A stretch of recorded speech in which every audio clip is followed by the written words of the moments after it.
onde électromagnétique, d'abréviation OEM. Une onde électromagnétique correspond à la propagation simultanée d'un champ électrique et d'un champ magnétique. Une onde électromagnétique peut se propager à travers la matière ou à travers le vide. Contrairement aux ondes sonores, donc, une onde électromagnétique n'a pas besoin de matière pour se déplacer. Elle peut être créée par plusieurs choses. D'abord, un déplacement de charge électrique dans une antenne, ce qui produit des ondes électromagnétiques de type onde radio.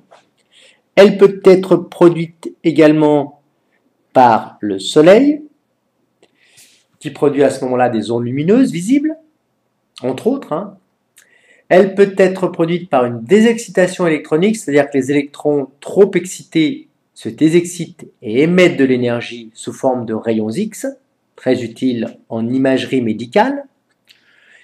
Si cette désexcitation provient du noyau des atomes, à ce moment-là, on a production de rayons gamma, très dangereux, produites au cours des réactions nucléaires.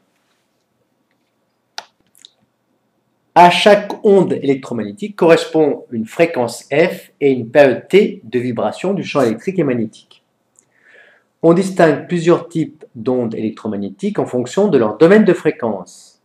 Par ordre de croissant de fréquence, d'abord il y a les ondes radio, les moins dangereuses, les micro-ondes, télévision, radar, les infrarouges, dégagés par les corps chauds, la lumière visible, les rayons X et les rayons gamma.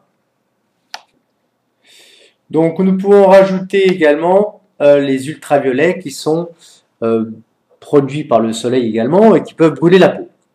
Donc sur ce schéma, nous allons représenter les différents types de rayonnement électromagnétique avec la fréquence de plus en plus élevée. Donc ici les rayons gamma plus les rayons X, le J représentant la lettre grecque gamma.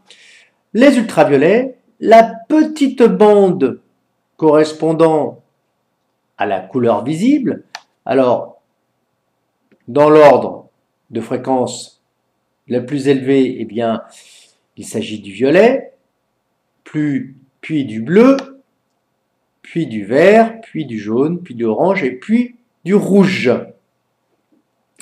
Bien, si on revient maintenant aux autres rayonnements, nous avons ensuite les infrarouges dégagés par les corps chauds, puis ensuite les micro-ondes que l'on utilise pour la télévision, pour les radars, et ensuite les ondes radio de plus faible fréquence.